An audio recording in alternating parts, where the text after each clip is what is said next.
Hello everyone, so welcome है सोम nursing classes. तो आज की क्लास में हम विटामिन बी 3 के बारे में डिस्कशन करेंगे। तो फर्स्टली तो हम यहाँ पर केमिकल लैम्प से स्टार्ट करते हैं कि केमिकल लैम्प क्या होता है। तो केमिकल लैम्प विटामिन बी 3 का नियासिन या फिर निकोटिनिक एसिड भी हम बोलते हैं।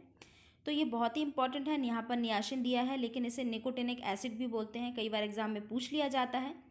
अब हम बात करते हैं नियासिन की। जस्ट नॉर्मल यहाँ पर इंट्रोडक्शन देखते हैं कि niacin is synthesis by N essential amino acid. तो जो नियासिन का सिंथेसिस होता है वो amino acid, essential amino acid के हेल्प से ही होगा।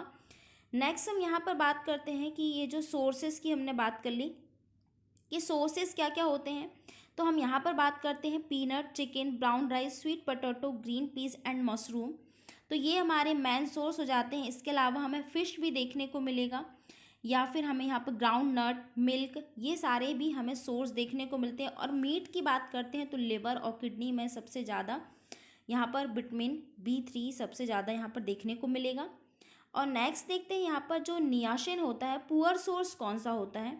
तो जो मिल्क होता है और एग होता है are poor source of niacin, या फिर हम बोल सकते हैं कि मिल्क और जो एग है विटामिन बी 3 के पुअर सोर्स हैं। सोर्स तो है लेकिन कंपैरिजन टू अदर जो हमने सोर्सेज देखे उनके कंपैरिजन मिल्क और एग पुअर सोर्स में आ जाता है।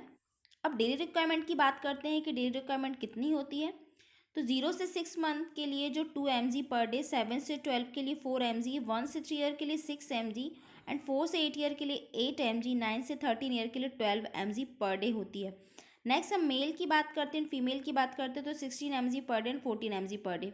अब यहाँ पर अगर पर्टिकुलर पूछ लिया जाए कि जो हमारा एवरेज रेंज है तो 1 mg पर डे भी हम बोल सकते हैं कि 1 mg तो चाहिए ही चाहिए है एक पर्सन को। 1 mg पर डे यहाँ पर नियासिन यहाँ पर रिक्वायरमेंट होगी ही होगी।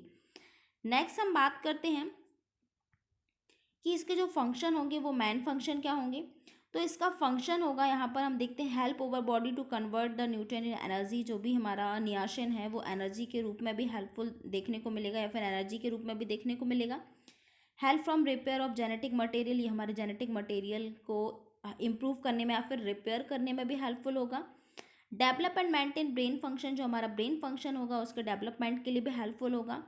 नेक्स्ट इसके अलावा देखते हैं कि जो हमारा सर्कुलेशन होता है, ब्लड सर्कुलेशन हो गया, इसे इम्प्रूव करने में भी हेल्पफुल होता है। देन हम देखते हैं कि help maintain muscle stone in the GI tract. जो हमारा मसल स्टोन होती है, जो जीआई ट्रैक्ट की जो मसल स्टोन होती है उसको मेंटेन करने में हेल्पफुल होता है। Help in blood sugar regulation, जो हमारा ब्लड शुगर रेगुलेशन होता है उसको भी मेंटेन करके रखता है। इसके अलावा डीएनए के प्रोडक्शन में भी हेल्पफुल होता है। नेक्स्ट हम देखते हैं involve the production of sex and stress hormone. जो हमारे सेक्स और स्ट्रेस जो हार्मोन होते हैं उनके प्रोडक्शन के लिए भी हेल्पफुल होता है। अब हम यहाँ देखते हैं, ये तो हमारे जस्ट इंपॉर्टेंट फंक्शन हो गया। और एक चीज़ और हम देखते हैं कि जो विटामिन बी 3 होता है, विटामिन बी 3 हमारे स्किन के नरिशमेंट के लिए भी हेल्पफुल होता है। लाइक दैट हम यहाँ पर बात करते हैं, अगर हम कोई भी मॉइस्चर या भी कोई भी क्रीम हम जब लेते हैं तो वहाँ पर कंटेंट लिखा होता है विटामिन बी 3, एस्कॉर्बिक एसिड मतलब विटामिन 6। तो स्किन की ग्लो के लिए भी हेल्पफुल होता है, स्किन ग्लोइंग करने के लिए भी हेल्पफुल होता है। हम ये भी बोल सकते हैं कि स्किन को हेल्दी रखने या फिर सेल को नरिशमेंट के लिए भी हेल्पफुल होता है। नेक्स्ट देखते हैं एब्जॉर्प्शन की बात करते हैं। तो जो एब्जॉर्प्शन देखने को मिलता है हमारे इंटेस्टाइन एंड एब्डोमेन में, यहाँ पर एब्जॉर्प्शन देखने को मिलेगा कि जो विटामिन बी 3 का एब्जॉर्प्शन कहाँ होता है। तो हम बोलेंगे कि जो भी होगा इंटेस्टाइन में ही देखने को मिलेगा। अब स्टोरेज की बात करते हैं तो इसका स्टोरेज कहीं पर भी नहीं होगा। कई जो होते हैं लिवर में या फिर हमें देखने को मिलता है, लेकिन इसका स्टोरेज कहीं नहीं देखने को मिलेगा। इसका एक्सक्रीशन यूरिन के हेल्प से यहाँ पर एक्सक्रीट आउट हो जाता है। डेफिशिएंसी की बात करते तो इसकी जो मेन डेफिशिएंसी है वो पैलिग्रा देखने को मिलती है। यहाँ पर हमने और भी डेफिशिएंसी देखी है, fatigue, depression, memory disturb heart function, anaemia, pellagra, mouth ulcer, skin rashes, dermatitis, diarrhoea, mood swing. ये हमारे सारे सोर्सेस हो जाते हैं, मतलब सॉरी डेफिशिएंसी हो जाती है। लेकिन जो मेन डेफिशिएंसी है नियासिन की तो वो पैलिग्रा हो जाती है। अब हम बात करते हैं कि पैलिग्रा के जो कैरेक्टरिस्टिक है, पैलिग्रा होने की क्या सिम्टम होते हैं, क्या कैरेक्टरिस्टिक होते हैं। तो इसे D3 करके एक साइन होता है, D3 सिम्टम के अंदर आता है। यही बोल दिया जा सकता है कि D3 किसके अंतर्गत आता है, D3 सिम्टम किसके हैं। तो वो पैलिग्रा के सिम्टम होंगे। तो D3 में हम देखेंगे डायरिया, डिमेंशिया एंड डर्मेटाइटिस, ये सारे हमें पैलिग्रा की कैरेक्टरिस्टिक देखने को मिलेंगे।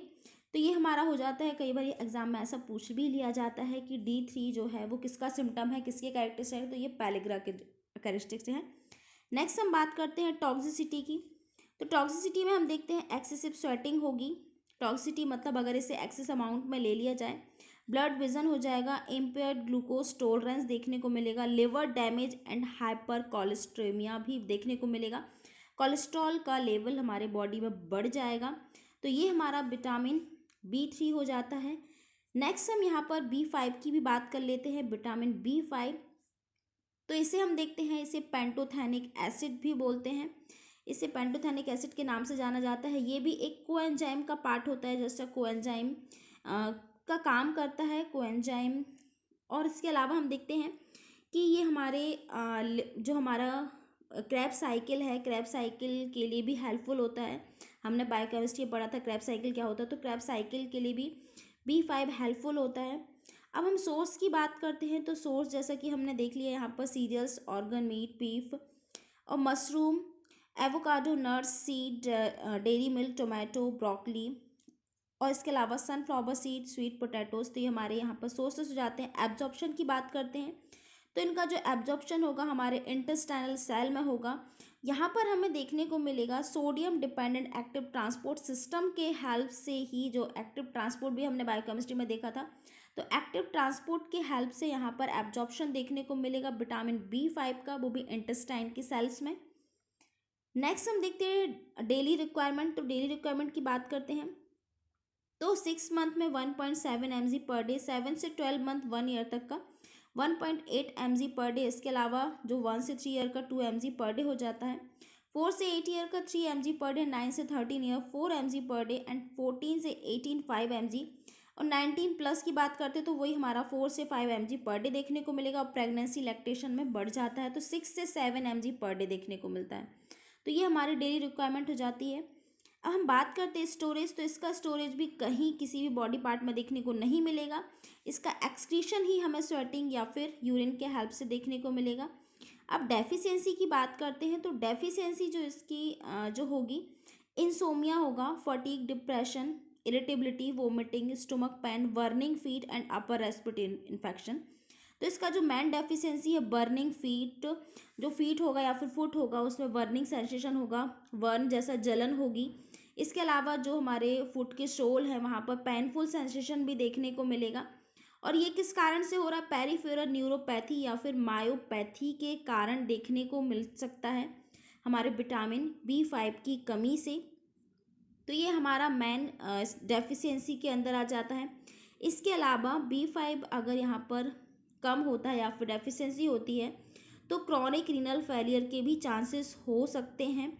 नेक्स्ट हम यहाँ पर बात करते हैं टॉक्सिसिटी की। तो fatigue, restlessness, irritability, nausea, vomiting, abdominal krump, muscles krump and burning feet भी यहाँ पर टॉक्सिसिटी में भी बर्निंग फीट देखने को मिलेगा। तो ये हमारे हो जाते हैं विटामिन B3 एंड B5। तो thank you so much for watching my videos.